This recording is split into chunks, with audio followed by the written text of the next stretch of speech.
graduação básica em Biologia, eu sou mestre em Biologia Molecular e doutor em Bioquímica pela Universidade Federal do Paraná, que é onde eu moro. Não em Curitiba, que é onde é a sede, mas em Maringá. Eu fui para lá fazer meu doutorado. Na realidade, eu não comecei com pesquisa básica em síndrome de Down. Isso só surgiu com o nascimento do meu filho, Miguel, que fez 3 anos no mês passado.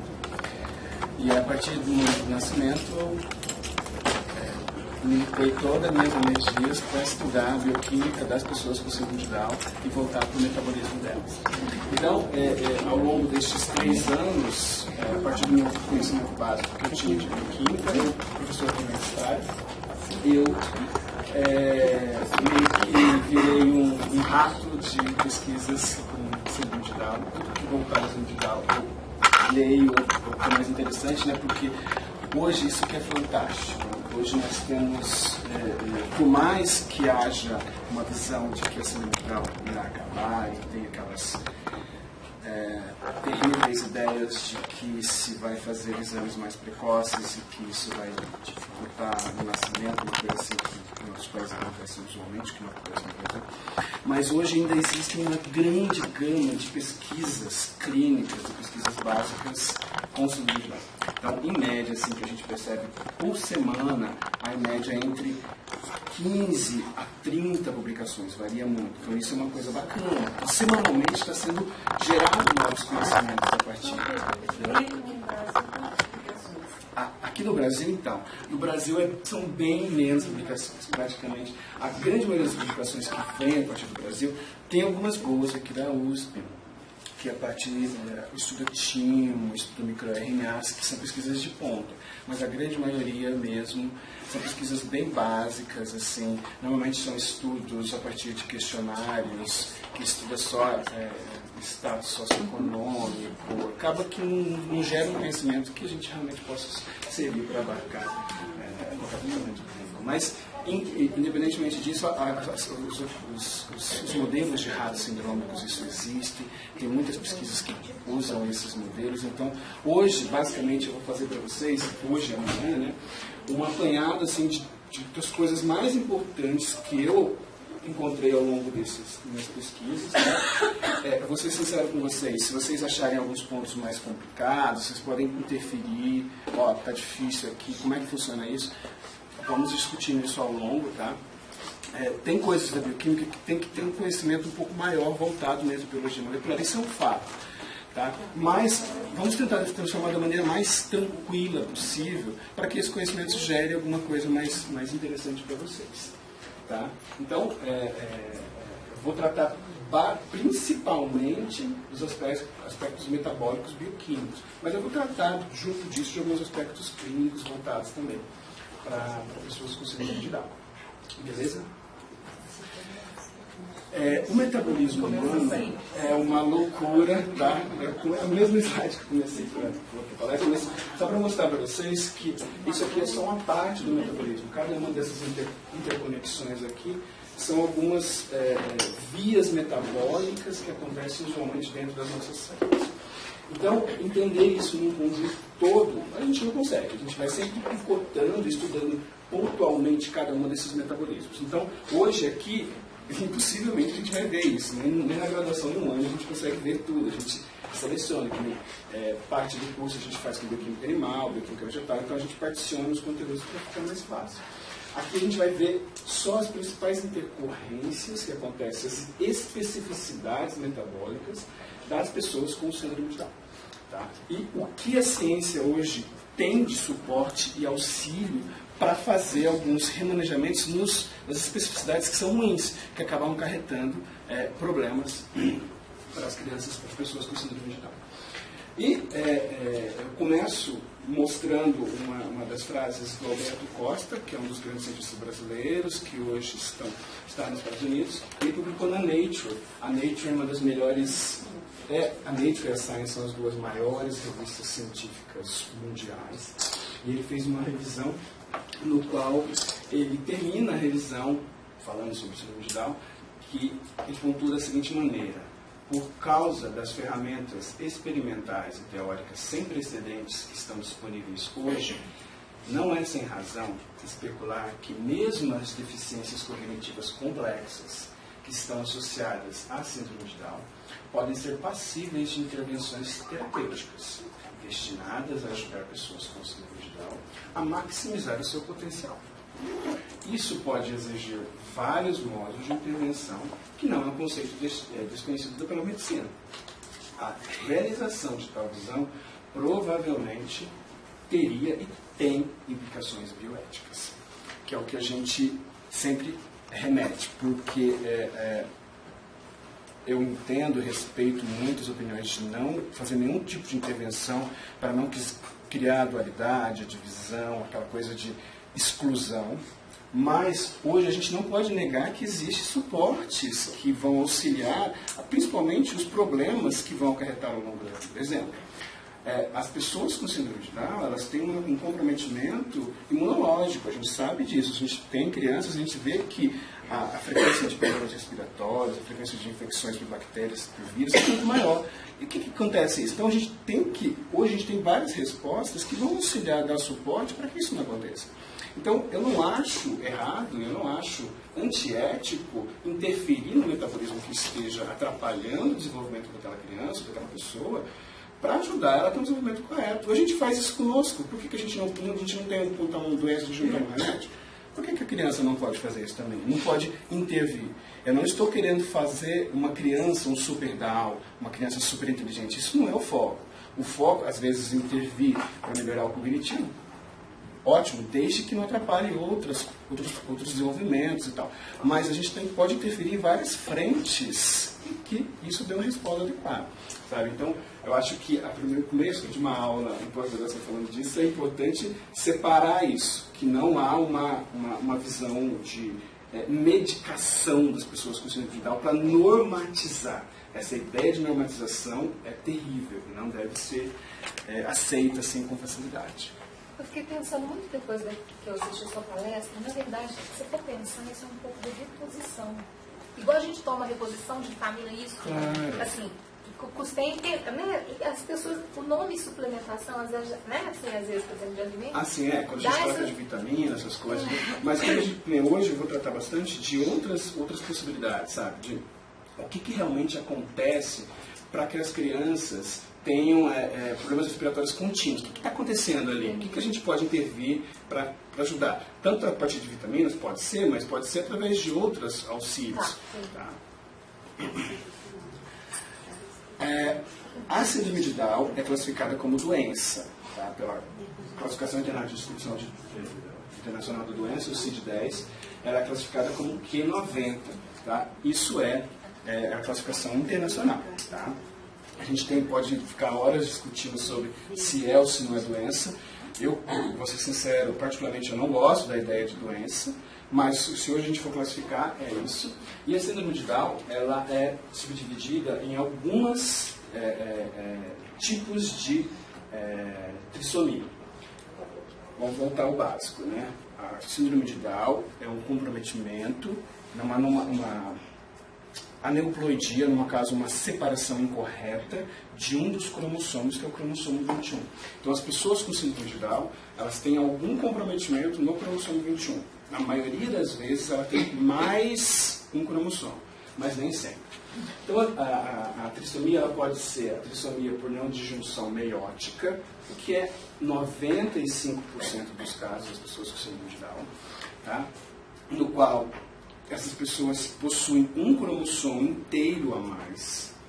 Pode ser por mosaicismo, que lembra um mosaico, né? No qual parte das células dessas pessoas tem trissomia do 21 e parte não tem. E isso vem por não disjunção mitótica. Pois eu vou diferenciar para vocês mitótica e meiótica. Trissomia do 21 por translocação, que é quando há uma quebra de um pedaço do cromossomo 21 e ele se liga a outros cromossomos, principalmente o 14, e isso a gente chama de fragilidade do cromossomo, que nesse caso as pessoas têm que necessariamente fazer um aconselhamento genético para poder ter filho, porque as chances de ter um outro filho com síndrome de Down, de ter um filho com síndrome de Down é 100%. e síndrome de Down não especificada. Dentro dessas aqui existem o que a gente principalmente chama de trissomia parcial. Como assim parcial? O cromossomo 21, ele não necessariamente, vou pensar lá que ele seja um cromossomo lá, normal. Existem pessoas que... Sou péssimo em desenho, tá, pessoal? Mas só para esclarecer aqui.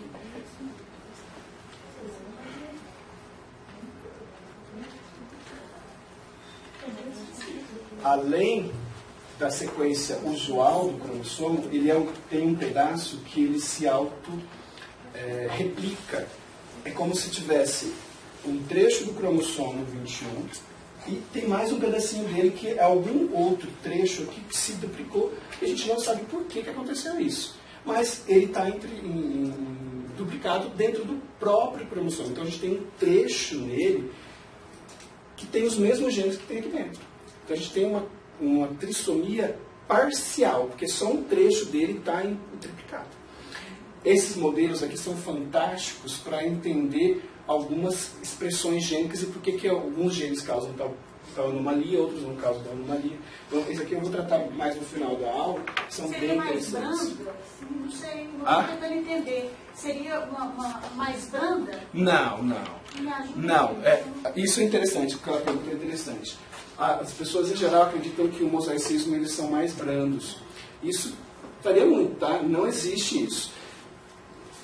O mosaicismo e a parcial, eles não são mais brandos. Podem ser. Por quê? Vai depender muito, no caso do mosaicismo, que grupos de células que estão com a trissomia. Se for grupos de células neuronais, o mesmo comprometimento neurológico que as crianças têm, eles vão ter. Se for um grupo de células do sistema imunológico, vai ser. Então vai depender muito. Existem hoje muitas pessoas que têm síndrome de Down, mosaica, e não sabem. Isso acontece muito porque algumas pessoas não adquirem o fenótipo característico. Isso só vai perceber quando chega lá perto dos 30, 35 anos, quando começa o Alzheimer precoce, quando começa o declínio cognitivo. Tá? Então é um problema, um grande problema. Isso acontece. Mas a parcial e o mosaicismo, elas não são mais brandas. A parcial é quando tem uma região só duplicada que a gente vai ver também. Deixa eu te perguntar, eles também têm hipotonia igual? Vai variar muito também. Você fala da parcial e da... Varia muito também. Por quê? Seria até um indicativo para o médico perceber essa... Sim, mas a hipotonia, as características faciais, a prega, varia muito. Tá? Então, pode ser que tenha, mas pode ser que não tenha e a pessoa... Aquele caso que o pessoal olha e fala, nem parece que é Down. Não, eu acho que é uma mistura genética da família. Sim. O japonês, né? Tem os traços. Tá, então deixa eu explicar para vocês. Meiose, pessoal. Lembrando lá da biologia básica, meiose são as divisões que acontecem nas células germinativas. Aquelas células que vão gerar óvulos ou espermatozoides. Tá? No caso das nossas células, isso acontece, uma divisão dessa célula, que é o ócito, o espermatogônio inicial, e ela vai gerar, ao final, 4 células. Por que vai gerar 4 células? Porque nós temos 46 cromossomos, né? A grande maioria da população tem 46 cromossomos, vai com variação nisso. Então, uma célula abarca isso. Quando nós vamos nos reproduzir, nós não podemos passar uma célula com 46 cromossomos, porque isso vai se somar à célula da fêmea e vai gerar uma célula com dobro. Então, o que acontece? Acontece um processo chamado de meiose, no qual há 2 divisões. A primeira divisão e a segunda divisão. A primeira divisão, as células ainda permanecem com 46 cromossomos. Porém, na segunda divisão, cada uma das células ficam com 23 cromossomos. Por quê? Cada uma dessas essas células vão se juntar com a outra 23 e vai gerar uma célula de 46. Então esse é um processo de divisão meiótica que acontece nas células germinativas, que vão gerar óvulos ou espermatozoides. Já na divisão mitótica, nós temos um processo único no qual uma célula vai se dividir e gerar outras duas células com o mesmo conteúdo cromossômico. Então esse aqui é um processo mitótico. Tá? A meiose ela é dividida em meiose 1 e meiose 2. A meiose 1 acontece nos humanos, na mulher, totalmente na fase intrauterina materna. Então, quando vocês, a maioria das mulheres, estão dentro do útero, é lá que acontece toda essa primeira divisão. E esses óvulos estacionam nessa fase e eles só vão fazer essa segunda divisão no momento da fecundação. Tá? Então, por isso que tem a questão do envelhecimento desse óvulo, por isso que as mulheres mais velhas têm uma chance mais aumentada de ter filhos por cento individual, porque esse óvulo vai envelhecer com o tempo e as chances de ele fazer essa segunda divisão errônea acontecem. Quando isso acontece, vamos pensar que esse aqui fica com 24 e esse fica com 22. E se esse cromossomo que dividiu errado for 21, garante características desse síndrome de Down. Dependendo do cromossomo que acontece, pessoal, as chances de vida não existem. Né? A gente sabe que tem muita questão de aborto por conta de divisões erradas. A síndrome de Down é uma neurologia boa, porque permite a vida. Permite que essa pessoa continue vivendo mesmo tendo esse cromossomo a mais. Tá? Então, aqui a gente tem dois exemplos de aneuploidia. A primeira a gente tem células com 46, né? Aqui está um exemplo só de dois pares de cromossomos. A meiose 1, no qual houve uma separação aqui, mas vocês veem que esses dois cromossomos eles estão separados. O que permitiu? Essa célula, quando ela fez essa segunda divisão de meiose 2, ela gerou células com um cromossomo a menos. Foi só este cromossomo e esses dois aqui que estavam grudados ou mais próximos, eles não foram para cá. Então, essa célula é chamada de N-1, que tem N, que é os 22 cromossomos somáticos, menos 1, que é o cromossomo 21. E aqui, essa célula, ela foi com um cromossomo a mais, que é o cromossomo, em geral, quando a gente fala de aneuploidia, é o cromossomo 21. E pode acontecer na segunda divisão. Tá? Aqui a gente tem a meiose 1, o óvulo estacionou, e aqui o que normalmente acontece em pessoas de maior idade, que é quando o óvulo envelhece, e nessa segunda divisão, aqui a gente tem que cada um dos cromossomos foram separados para cada um dos cantos, gerou células com o mesmo número de cromossomos diminuído, e aqui a gente tem que, quando houve essa segunda divisão, esse cromossomo aqui que está em roxo, ele foi os dois para essa célula e aqui ficou sem nenhum. Então o que a gente tem? Trissomia desse cromossomo aqui a gente tem nada. Então o que tem? Essa célula que morre, porque ela não consegue sobreviver sem a presença desse cromossomo, e essa célula que, se for o cromossomo 21, consegue normalmente viver tendo a trissomia do cromossomo 21. Ao longo da aula eu vou discutir com vocês que a gente já sabe de como que acontece em cada uma dessas, qual é a porcentagem que realmente acontece, quais são as chances de vocês terem já o cromossomo, as células com cromossomo ou não. Então isso a gente já conhece na ciência. Quando a gente fala de mosaicismo, que é uma pessoa que é mosaica, é que depois que houve fecundação, o cromossomo foi corretamente dividido, as células estão com 46 cromossomos. As primeiras fases de divisão acontece um processo de aneuploidia, que é quando a gente tem fecundação, gerou a célula com 46. Essas duas células com 46 começam as divisões para criar o feto. Porém, em um momento dessas divisões, que a gente não sabe qual, uma dessas células, na divisão mitótica, porque elas vão se dividindo para crescer simplesmente, uma das células divide erroneamente por separação, fica com 47 e a outra com 45. essa 45 morre, essa com 47 persiste, e aquele grupo de células que será originado a partir desta, todos eles vão ter o trissomia do cromossomo 28. Então a gente fala que daí aquela pessoa pode ter células com cromossomo 21 e células sem cromossomo 21 a mais. Tá? Então a gente chama de mosaico. Tá? Mosaico. E vai depender muito de que estágio que isso aconteceu, qual grupo de células que essa célula que vai dar origem, se for células neuronais, se for tecido muscular. É uma ampla gama assim, de variedades. Dependendo do estágio, se for bem no começo, vai ser praticamente quase todas as células com síndrome de Down. E a pessoa vai ter as mesmas características, vai ser praticamente, completamente, nem considerar mosaico. Mas dependendo do estágio que isso acontece, isso não vai. Vai ser todas as células consideradas mosaicas. Beleza com isso? O mosaicismo, pessoal, ele acontece em média uns 2 a 3%. As publicações variam um pouco, mas é bem pouco, muito pouco, que é de mosaicismo. E a translocação robertsoniana, que é frágil, né, o cromossomo frágil.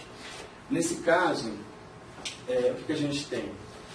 Existem muitas pessoas que têm algumas fragilidades cromossômicas. O que são isso? Algumas regiões dos cromossomos são mais frágeis e eles se desprendem, eles quebram e eles acabam, esses trechos dos cromossomos se ligam a outros.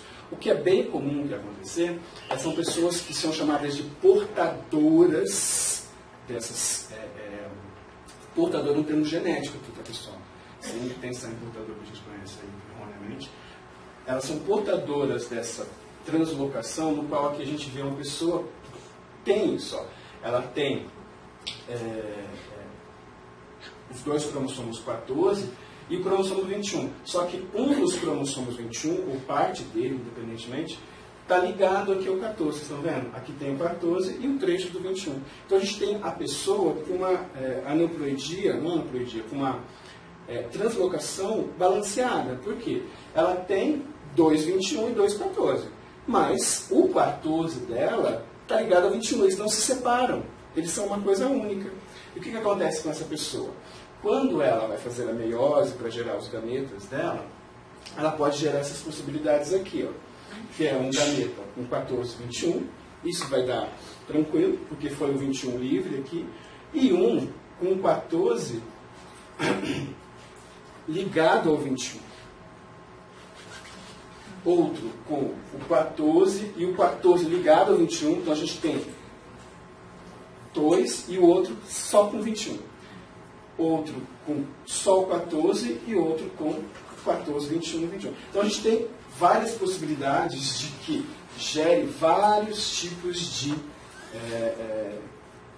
gametas finais. No caso, o primeiro aqui vai gerar um gameta típico. Aqui a gente tem um balanceado. Por quê? Quando esse aqui surgiu, que tem 14, 21, mas não tem 21, o que acontece? Quando ele for receber o cromossomo 14, 21 de outra pessoa, tudo bem, ele só recebeu uma. O 14 já está ligado ao 21, então ele já tem os dois e só veio um. Então vai estar balanceado nessa pessoa. Tem muita gente que é assim, é balanceada. O problema é quando divide, né? Ou gerar aqui uma trissomia para o 14, que é quando veio os dois, ó. 2, 14 ligado ao 21. Monossomia, que é quando só tem um 14. Essas aqui não são viáveis. Tá? Essas não são viáveis. O que mais acontece é isso aqui, monossomia para o 21 e trissomia para o 21. Essa aqui que é o mais frequente, que dá as características da síndrome de Down nas pessoas que têm translocação robertsoniana. Que é o seguinte, ó. Vem tudo na maneira assim, numeramente correta. 2,21 e 2,14.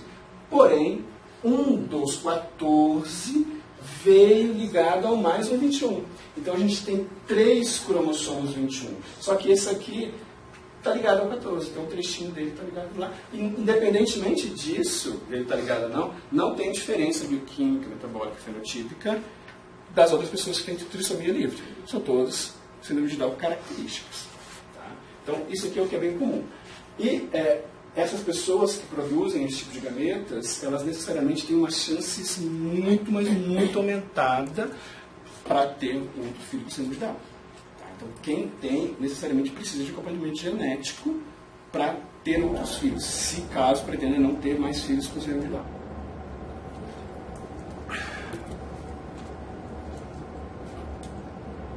Quando a gente faz os exames cariótipos, pode acontecer do cariótipo errar em alguma das classificações da síndrome de Down, entre a livre, a trissomia, pode, mas assim, é difícil. Porque, em geral, quando é feito um cariótipo, eles colhem normalmente células do sangue, né? Por isso que um mosaico, às vezes, ele não é detectado, porque depende se o grupo de células sanguíneas não tiver, ele acaba que dá um falso negativo, né? Mas, em geral, eles fazem bastantes análises. Se for em relação a esse tipo aqui, não tem como errar, porque as células sanguíneas também vão ter as mesmas características. Tá? Vai mostrar lá que tem um trechinho ligado, então, para isso não. Agora, em relação ao anterior, que é o mosaicismo, pode ser que haja algum inconveniente. Já tem que se repetir com células de outros tecidos e tal. Se tiver o fenótipo muito característico, não tiver o sangue e tal. Então, tem essas questões também. Então, aqui a gente tem dois tipos de cariótipos, né, feitos para translocação. Ah, tá, deixa eu... ao longo da minha aula, depois eu vou mandar a aula para vocês, toda ela está respaldada com artigos, publicações. Elas estão todas aqui embaixo, que não dá para ver nos comentários. Daí, a hora que vocês abrirem a aula, se vocês quiserem checar, estudar mais a fundo, a lista eu mandei parte. Aqui tem diferentes, tem da lista e tem alguns a mais.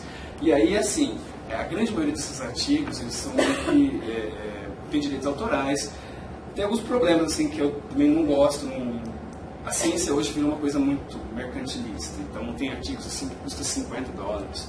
É muito caro, sabe? Então, quem quiser algum artigo pedir privadamente, eu oferto tranquilamente. Eu tenho a grande maioria dos acessos, porque dentro da universidade você tem acesso a, não todos, mas uma boa parte dos artigos. A CAPES paga os artigos para os professores, para os cientistas lerem, mas para o público comum isso não é acessável. Então, o que eu falo para vocês? Vocês tomando a aula, se vocês quiserem estudar mais, ou quiserem levar ao médico para ele entender mais, me peçam, vou passar meu e-mail, aí eu passo o artigo original para vocês. Tá? Aí, só não vai aparecer toda, aqui fica muita coisa, sabe? Então, fica só o nome do primeiro autor e a data. Tá. Isso aqui a gente tem duas translocações, ó, que a gente percebe. Aqui é um cariótipo típico de uma pessoa que tem o 14 e olha aqui em cima dele, está marcado setado aqui, o cromossomo 21. Então, além, olha aqui para cima, não tem trissomia, né? Porque só tem 2 21, mas tem um outro 21 ligado aqui no 14. Tá. Então, isso aqui é uma translocação. E aqui a gente tem o que é um pouco mais raro ainda, que é uma trissomia, mas aqui um dos 21 estão ligados um ao outro, que dá a impressão que tem 2 só, mas esse aqui tem 3 21s. Tem um e aqui tem 2 ligados. Tá? Então, essas aqui são todas translocações. Tá? Então, não é... Porque 21 é a 100%? Não entendi. Tem outros filhos igual. Ah, sim, 100%. Não. Isso aqui não. Você fala, essa pessoa que tem síndrome de Down, ela pode não ter... Ela tem 50% de chance. Quando é aqui... As chances são bem grandes, quando é no 14, né? Mas quando é aqui, as chances é 50%, porque já vai dividir cada uma das caras. Tá. Eu conheço uma família que tem. Fui descobrir que a menina tinha síndrome de Down com 3 anos. Por causa do fenótipo, que era muito parecido com o da família. Ah, tá. E ela morava em outro país. Quando veio para o Brasil, a família começou a questionar: nossa, mas é uma irmã que vai aí, casou, tem muitas famílias que não. Ainda mais quando é mais voltado só asiático, né? Que tem os olhinhos, e aí a gente não. Até quando veio para o Brasil feia, saiu, ficou desesperada, né? Mas é muito esperta. Né? Mas ela tem 4 filhos. É a última, né? Seria a última. E ela é a 21. Que é a 21. Ah, tá, igual essa aqui. E os outros 3 não são nada. Ela teve aborto? Normalmente as pessoas que têm assim, ela tem muito aborto, porque às vezes Quando a Adriana me convidou, ela falou que precisava de lembrar alguns detalhes da biologia básica. Então eu vou fazer isso para depois a gente entender as questões que eu vou ficar falando de expressão, de inibição da expressão. Então eu só vou lembrar alguns termos da biologia que são importantes. Existe um dogma central na biologia que é o seguinte: o nosso DNA, que é o nosso material genético, que é o que a gente mantém extremamente conservado ao longo, e a gente passa para os nossos filhos somente o DNA, eles têm a informação para produzir basicamente todos os metabólicos que a gente precisa. Como é que acontece isso? Esse DNA ele passa por um processo que é a transcrição. O que é transcrição? Ele é transcrito numa fita chamada de RNA. Então, a gente tem o DNA, que é a nossa informação que a gente transmite para os nossos filhos. E essa primeira informação, ela não é lida diretamente, ela é transformada num novo código, que é o código chamado de RNA. Para quê? Porque é este código, é o código de RNA, que é traduzido em proteínas, que são as máquinas moleculares que executam as reações dentro do nosso organismo. Tá? Então, o dogma central da biologia funciona assim. Os genes são transcritos em RNA. O RNA pode ter função reguladora, mas na grande maioria é traduzido em proteínas. E as proteínas abarcam as grandes máquinas moleculares que catalisam as reações do metabolismo. Então, só vou reforçar esse tema aqui. Esse RNA, antes, a função única que a biologia dava para ele é ser traduzido em proteína. Isso aí é fantástico, é mais importante mesmo. Porém, hoje existem várias outras funções que esse RNA pode executar, que a gente vai ver aqui, que são os microRNAs, que são os RNAs que regulam outros metabolismos. Tá? Então a gente vai discutir isso. O que é importante para vocês lembrarem disso? Para que faz essa primeira tradução? Porque que não é todo o DNA que é expresso continuamente. A gente tem trechos deles que vão ser expressos. Esses trechos que são expressos nós chamamos de genes. Então a gente tem células que expressam alguns genes e células que expressam outros genes. Exemplo, para vocês ficarem bem característicos. A célula do dedão do pé de vocês expressam genes diferentes dos neurônios de vocês. Vocês concordam com isso? Mas vocês concordam também que ambos têm o mesmo material genético, o mesmo DNA. Não tem diferença do pé ou do neurônio. Porém, os genes são expressos diferencialmente. Por que eles são expressos? Porque há um controle nesse processo de transcrição. Então, alguns genes são silenciados e outros são superexpressos, ou expressos continuamente, constitutivamente. Tá? Então, é aqui que surgem várias intercorrências de ter um cromossomo a mais. Tá? A gente vai discutir bem afim. Ter mais material genético vai produzir mais genes? Umas vezes sim, algumas vezes não. A gente vai discutir isso bem detalhado. Mas aqui tranquilo. Então, o que eu quero falar para vocês é importante. Que o DNA, transcrito em RNA, esse RNA, na grande maioria das vezes, é traduzido em uma proteína, que tem uma função importante. Vamos pensar, o colágeno, a insulina, são proteínas que têm funções de defesa, sustentação, enzimas que são metabólitos, que vão trabalhar no metabolismo. Ou esse próprio RNA tem algumas outras funções, catalisadores. E o próprio DNA faz o processo de replicação. A replicação é ele se duplicar continuamente para que haja mais material genético para essa célula se dividir. Tranquilo? Só para lembrar isso aqui do básico, que a gente lembrou lá do ensino médio. O DNA do cromossomo 21 foi sequenciado completamente no ano de 2000, por esse grupo de cientistas. Naquele primeiro momento, eles identificaram a partir... Quando a gente fala sequenciar, pessoal, a gente está falando que eles pegaram todo o cromossomo 21 e foi avaliando qual que era a sequência das 4 bases nitrogenadas que tem, que é adenina, timina, guanosina e citosina. Então, essas são as 4 bases, A, T, C e G. Eles fizeram isso, eles pegaram toda a sequência e analisaram. Compararam de algumas pessoas o cromossomo 21 e definiram que dentro do cromossomo 21, naquele primeiro momento, eles conseguiram identificar 128 genes, 98 possíveis genes e 59 pseudogenes. São genes, mas na realidade pode ser ter outras funções. Hoje, eles já reavaliaram essas análises em média, eles acreditam hoje que, a gente não tem convicção ainda, que dentro da cromossomo 21 tem mais de 400 genes. Por quê? Alguns genes, eles ficam dentro de outros genes, e eles têm algumas outras funções. Tá? Então a gente vai discutir um pouco disso. O que eu falo para vocês é que a gente não conhece tudo ainda. Por mais que a gente já tenha feito o sequenciamento de todo o cromossomo, todos os cromossomos humanos, a gente tem a sequência, mas a gente não interpretou ele ainda. Se a gente pegar o DNA, é como se fosse assim, para mais de 500 bíblias de A, T, C e G em código. Então a gente não conseguiu interpretar isso e falar assim, o que isso realmente significa? Isso vai ser expresso, isso não vai ser expresso? Isso é um gene, isso não é um gene? Isso é um microRNA? Então tem muitas dúvidas ainda na ciência. A gente está engatinhando, mas esse engatinhar da ciência já está num processo de levantar e já quase para correr, porque a ciência está cada vez caminhando mais rápido. Tá? Então, o cromossomo já foi sequenciado, mas a gente conhece boa parte, mas tudo ainda a gente tem um caminho a traçar. Dentro dos principais aspectos da biologia molecular do cromossomo 21, nós temos que eles têm maior material genético, mas isso garante maior expressão. Quando eu falo de expressão, eu estou falando que os genes que tem no cromossomo 21 a mais, eles vão ser expressos também e vai dar uma quantidade maior? Às vezes sim. A gente já viu que às vezes sim, mas às vezes não. Por que uns são mais, outros não são? Então tem muitas dúvidas e tem várias respostas interessantes sobre isso. Tá?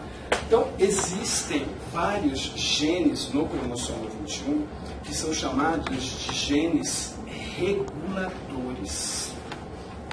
O que são genes reguladores? São genes que controlam a expressão de outros genes. Então, assim, existe um gene no cromossomo 21 que pode controlar a expressão de outro gene no 21 ou em outro cromossomo. Ele simplesmente faz assim, esse RNA foi transcrito e ele vai aumentar ou inibir assim a expressão de um outro gene. Deixa eu dar um exemplo bem claro para vocês. Vocês já com certeza já devem ter lido ou ouvido falar de um gene chamado PYRK1A. É um dos principais genes estudados nas pessoas com síndrome de Down, porque ele abarca muitas das características fenotípicas. É esse gene. Esse gene, para vocês terem uma ideia, ele é superexpresso. Isso a gente já mediu, já tem várias publicações científicas mostrando que ele é mais expresso. Porém, esse gene, ele é uma proteína que ele expressa, né? Ele tem uma função reguladora. Exemplo, ele acaba que fosforila, vou dar um termo mais simples para vocês, ela liga alguns sinais dentro do núcleo celular para estimular a expressão de outros genes.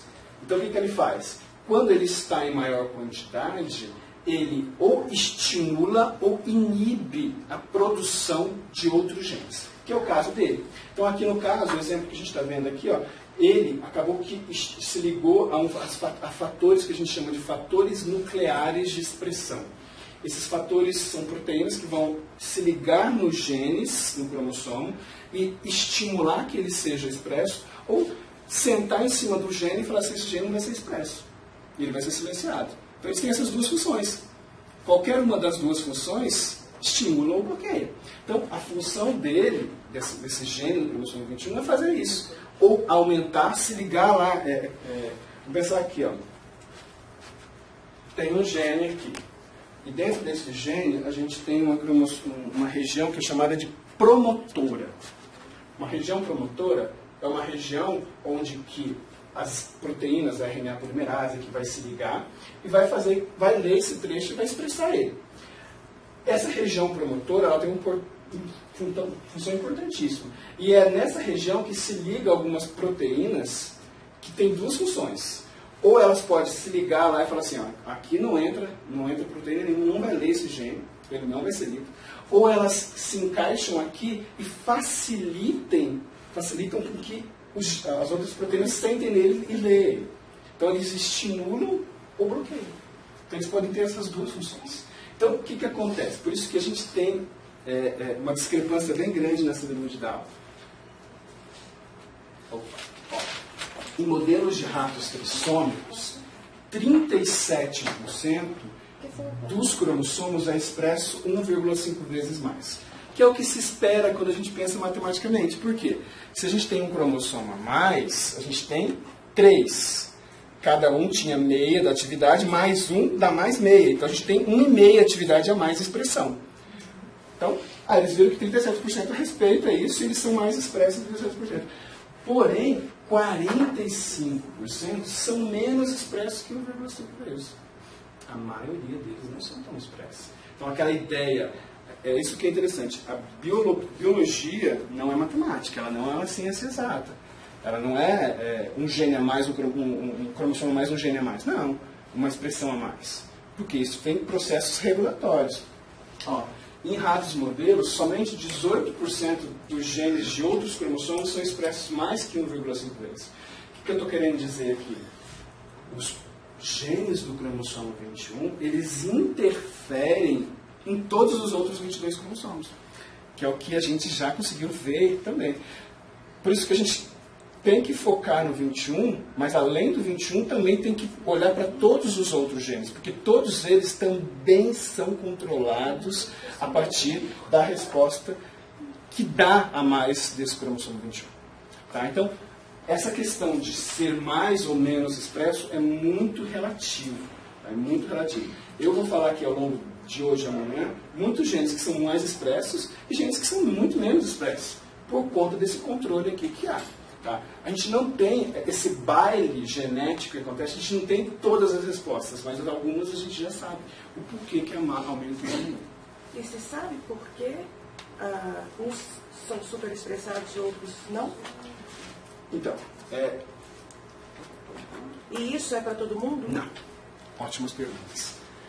Por que são mais expressos? Por que esse bendito YRK1A sempre é mais expresso na grande maioria das pessoas com síndrome de Down? Só que assim, alguns genes em todo o mundo são naturalmente expressos constitutivamente. O que quer dizer isso? O tempo inteiro eles estão sendo expressos. As células precisam que eles sejam expressos continuamente. Então, a região promotora desses genes já é adaptada para ser mais expressa, naturalmente. Quando a gente tem um cromossomo 21 a mais, que tem estes genes que já são naturalmente mais expressos, eles vão ser mais expressos, porque a região promotora delas facilitam que haja uma expressão. Porém, aqueles genes que não são tão expressos, que precisam de mecanismos que estimulem eles a serem expressos, esses vão ficar de boa, e vai depender dos genes que naturalmente já são mais expressos mesmo. Tá? E tem um outro lado, que eu vou tratar, que é assim, ninguém é igual a ninguém. Até gêmeos monozigóticos são diferentes geneticamente. Não no número, não na sequência, mas no nível de expressão. Porque aí a gente vai tratar de um outro caminho que é epigenética, que é formado ao longo da vida e a gente consegue modular isso, que é aumentar ou diminuir a expressão de alguns genes por alguns mecanismos que a gente já consegue fazer aqui nessa região promotora, que é a região que estimula ou bloqueia esse gene. Tá? Não sei se eu consegui responder essa pergunta. Então, não tem uma máxima para todos os genes. A gente tem que tratar individualmente de cada um deles, porque cada um deles é mais expresso nisso. Aqui eu achei essa publicação interessantíssima, ali de 2007, e aqui a gente tem cromossomos humanos do córtex pré-frontal de adultos, aqui são células não de ratos, são de adultos mesmo, com síndrome de Down. Aqui está o nível de expressão, nível de expressão de alguns genes, e aqui todos os números dos cromossomos, variando do 1 até o 22 e os sexuais. E o que a gente percebe?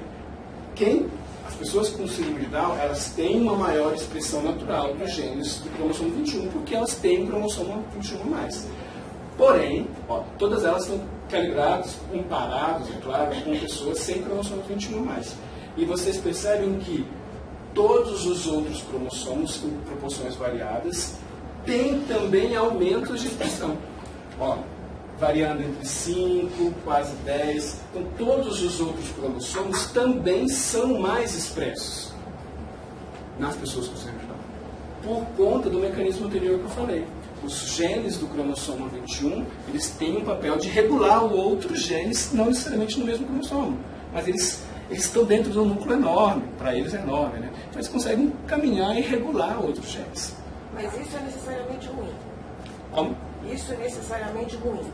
Essa superexpressão do 21 é a alteração. Então, olha, é assim, a questão é a seguinte, não que seja ruim, mas ela altera o equilíbrio, ela bagunça a casa, porque a casa funciona de um jeito. Quando tem umas expressões diferenciadas, as células têm que se adaptar e dependendo do gene que se expressa, acaba que causa algum inconveniente para essa célula, o que causa a sua morte ou produção de radicais livres, a gente vai discutir pontualmente. Então, é ruim expressar mais?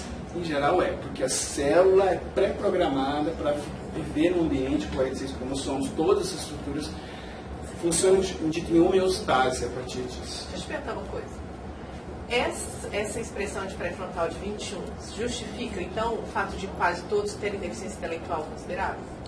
Sim, não, a deficiência intelectual tem muitas hipóteses e sugestões, né? Mas, que nem... Porque se você comparar com os outros, de outras, sim, né? Tipo, os outros cromossomos, ninguém subiu tanto, né? Ninguém se expressou tanto. Não, no pré-frontal. Eu acho que sim, eu acho que você não... Só, deixa eu me reexplicar aqui. Quando a gente está... Essa análise aqui, ela está fazendo uma comparação de pessoas com síndrome CNC. Então, se tivesse no zero, quer dizer que todos os genes são expressos, mas são expressos comumente, igual o síndrome de Down e controle. Aqui é o a mais. Além da região basal, que é o zero, eles expressam 5% desses genes a mais do 1. Quase 5% do 2, entendeu? Então, é o a mais que é naturalmente expresso. E com certeza isso pode causar uma desarrumação na casa que leve a uma alteração desse neurônio que implique em problemas cognitivos. Isso é um fato. Tá? Aqui, pessoal, tem alguns genes que são principalmente relatados que afetam o desenvolvimento cerebral das pessoas com síndrome de Down. A gente sabe que 100% das pessoas com síndrome de Down têm deficiência intelectual. Tá? Tem uma grande variedade nisso, tá? Uma grande variedade, vai depender de muitas condições que a gente vai tratar um pouco aqui, mas todas têm deficiência intelectual. E aqui tem os genes. Os que a gente mais vê publicações que são mais relatados são esse DYRK1,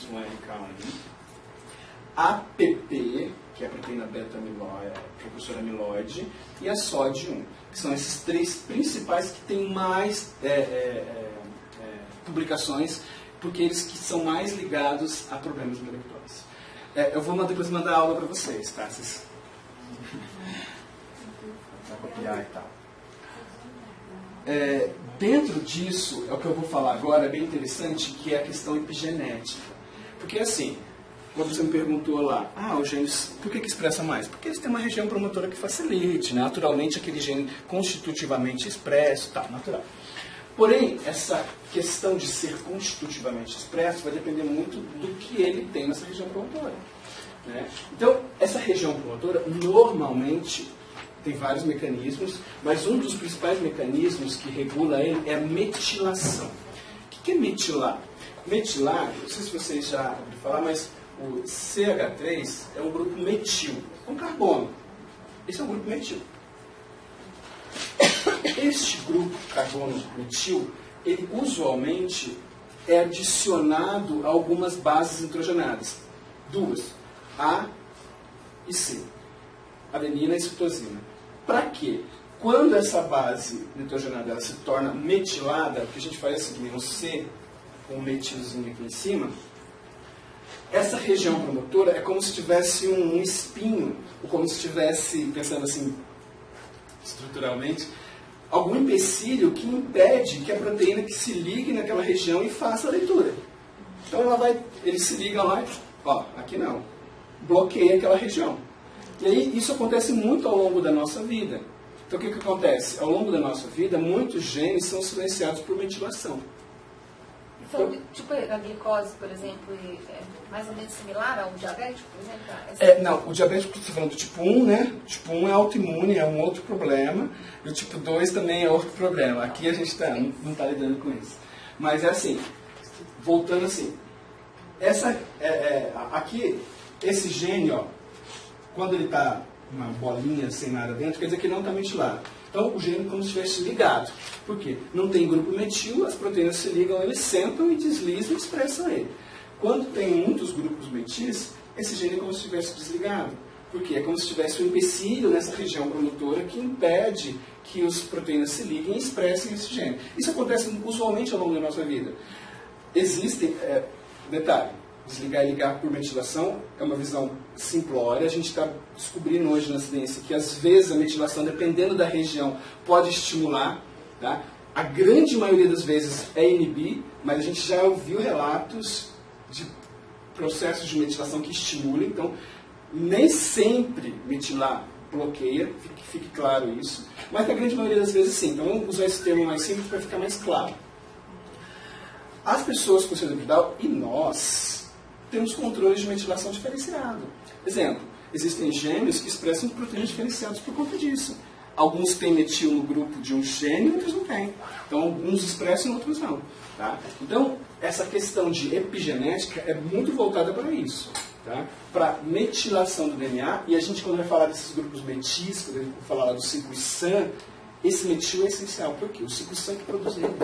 Sem o ciclo-SAM, que depois a gente vai tratar com muito afinco, é o que gera isso, por isso que as pessoas com síndrome de Down têm uma tendência de envelhecimento genético precoce.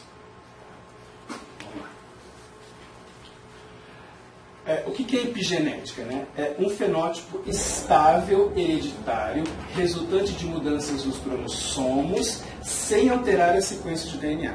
Esse ano teve uma publicação muito interessante da Nature, uma revisão da Nature Reviews, no qual ele avaliou um grande grupo de pessoas voltado para a alimentação, e viram quão é diferente a expressão em pais que têm uma dieta saudável de pais que não têm uma dieta saudável, na questão genética dos filhos. Quais genes que são mais expressos ou menos expressos de acordo com a epigenética do pai. E o mais interessante é que a epigenética é herdável. Então, às vezes, esses genes eles são passados para o filho controlados epigeneticamente. Então, você passa para o filho o gene ruim mais silenciado e os genes bons mais superexpressos. Então, isso já foi provado a partir de uma revisão muito extensa, de vários artigos muito interessantes, sobre a questão da alimentação. E hoje a gente conhece muito que a gente pode alterar isso ao longo da vida. A questão da alimentação é crucial para qualquer desenvolvimento, principalmente quando a gente fala de pessoas que já têm um comprometimento metabólico por conta de alterações cromossômicas. A gente volta para a epigenética e a gente vê os caminhos que podem ser traçados. Então vamos lá. A epigenética basicamente volta para a questão de metilação, mas ela também é voltada para um outro ponto, que é assim, vocês sabem que o nosso DNA, se a gente fosse estender ele tem 2 metros. Né? Então, como que cabe 2 metros dentro de uma célula invisível que a gente não consegue ver olho nu? Por conta do empacotamento. Né? Dentro das células, eles ficam empacotados, eles ficam novelados em proteínas chamadas de histonas. Então, ele se novela e ele vira um bolo mesmo lá dentro. Para esse novelamento, existem também uma questão epigenética. Como funciona?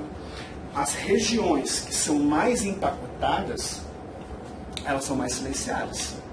E as regiões que estão empacotadas, mas que dão livre acesso para a expressão, elas conseguem ser expressas. Isso é o que a gente diferencia de eucromatina, que é aquela cromatina que é naturalmente expressa, e a heterocromatina, que é aquela cromatina que não é expressa, que é genes naquela região que não é expressa. Esse processo, pessoal, acontece usualmente na maturação das células. Funciona assim. Quando a gente pega uma célula que a gente chama lá de totipotente, uma célula tronco. Uma célula tronco. O que a gente pensa de uma célula tronco? Uma célula tronco é uma célula que pode surgir, ser qualquer coisa. Ela pode ser um neurônio, ela pode ser tecido muscular, ela pode ser uma fibra, ela pode ser qualquer coisa. Por quê? Porque dentro dela, todos os genes não foram, tudo com capacidade de ser expresso. Essa célula tronco, ela passa por um processo chamado de maturação. No processo de maturação, ela decide o que ela quer ser. Ela vai virar um neurônio, ela vai virar um músculo, ela vai virar um tecido diferente. Nesse processo de maturação, alguns genes são muito empacotados, o cromossomo muito empacotado daquela região nunca mais vai ser expresso, e outros genes ficam mais abertos. Esse processo a gente não compreende completamente de várias células, a gente sabe que há esse empacotamento, e que isso acontece por um processo epigenético. Então, a maturação natural das nossas células acontece por isso. Tá? Então, aqui a gente tem, ó, as células, o DNA aberto e com capacidade de ser expresso, e aqui a gente tem o que a gente chama de heterocromatina, que é tipo um bolagem que não vai ser expresso. Como que isso vai acontecer? Vai depender de vários sinais em cada uma dessas células que vão discernir e vão fazer com que elas virem cada um desses grupos de células e cada sequência vai ser estimulada ou vai ser bloqueada. Então, se a gente, vamos supor que nessa maturação a gente forneça o que a célula precisaria para ser um neurônio, por exemplo. É isso que você está dizendo? Então nós vamos ter mais neurônios disponíveis. Isso mesmo. É assim, hoje, o que eles vão pensar em ideia básica? Eles pegam uma célula-tronco, vão pensar uma pessoa que é paraplégica, eles inserem células-tronco na coluna vertebral. O estímulo do ambiente rico em neurônios vai estimular essas células-tronco a se tornarem neurônios também. E aí vai recuperar aquela região. Isso já aconteceu, a gente já vê isso. Mas existem falhas no processo. Mas não quer dizer que não quer dizer isso. Isso. E existem, pelo menos em teste com rato, não em teste com humanos, que essas células, às vezes, elas não podem, não necessariamente vão virar um neurônio, mas elas podem simplesmente começar a dividir sem parar. E aí vira um tumor. Então existem vários ratos que foram tratados com células-tronco, que ao invés de ajudar, eles criaram uma grande quantidade de cânceres. Então a gente não compreende os sinais ainda de que faz uma célula completamente virar aquilo. Tá? Existe todo um ambiente químico que a rodeia, que vai permear a direção do caminho dela. E que a gente não conhece completamente. Mas a gente sabe que se ela ficar num ambiente rico daquela célula, estas células vão estimular ela a se tornar próxima disso.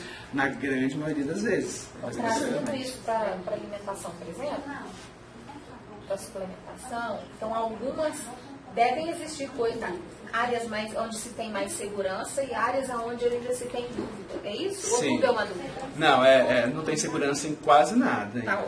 Não tem segurança em quase nada. Em relação às células-tronco. Eu vou mostrar, inclusive, pesquisas com pessoas com Down usando células-tronco que dá resultados assim, exorbitantes, de bons, e eu duvido. Tá? Então, tem coisas. Vamos discutir ao tempo. Tá? E ano passado surgiu esse artigo que eu achei fantástico, que ele trata assim, epigenética. A ferramenta negligenciada para aprendizagem e memória, versus aprendizagem e memória das pessoas com síndrome de Down.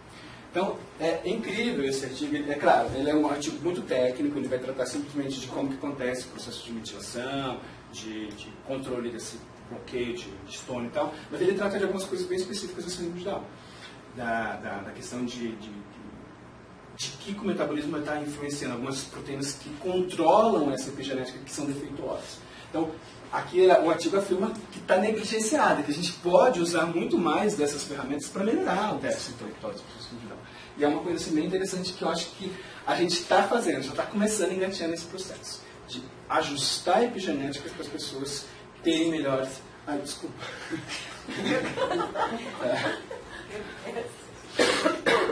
Tá. Vamos para o que a gente já sabe em relação a essa epigenética. O córtex de fetos, tá? De fetos com síndrome de Down, apresentou grande desregulação de metilação, que é o processo que a gente está falando lá de controle epigenético. Então, já tem publicação esse ano mostrando isso. Eu tenho outras publicações anteriores, tá? Você coloquei a mais atual. As pessoas com síndrome de Down alteram o padrão de metilação comparado com os seus parentes, com os irmãos, com os pais. A gente vê que a expressão deles é diferenciada. Quando a gente pega o material genético, o mesmo material genético, né, que foi herdado do pai ou do irmão, a gente vê que eles têm diferenciação de expressão epigenética deles. Grande divergência de metilação de fibroblastos de gêmeos monozigóticos, um trissômico por 21. Esses modelos aqui são fantásticos para estudar síndrome de Down, no qual duas crianças nasceram, gêmeos monozigóticos, mesmo material genético, mas uma tinha um cromossomo a mais que 21. E eles viram que a expressão de metilação no irmão que tinha o cromossomo 21 era diferente do outro irmão, mesmo eles tendo o mesmo material genético. Hoje existem vários controles, mas um dos que é bem famoso que eu vou discutir, que é o que saiu publicações esse ano, que é a EGCG, que é a epitogalactina galato, que recupera a metilação de uma proteína que é chamada de alfa-sinucleína. E sequencialmente sua expressão. Essa proteína é responsável pela coordenação sináptica. O que quer dizer assim? Essa proteína ela tem um processo de metilação no gene promotor dela. Quando a gente usa o EGCG, usou, né, no caso dessa publicação, o EGCG, ele conseguiu recuperar a produção dessa proteína por controle epigenético dela. E aí recuperou, quando a gente fala recuperar, né, pessoal, a gente está comparando com ratos controles para a expressão dessa proteína. Isso aqui em ratos. Tá? A questão epigenética, a grande maioria, a gente só tem apanhados de seres humanos, mas a grande maioria das pesquisas são para ratos.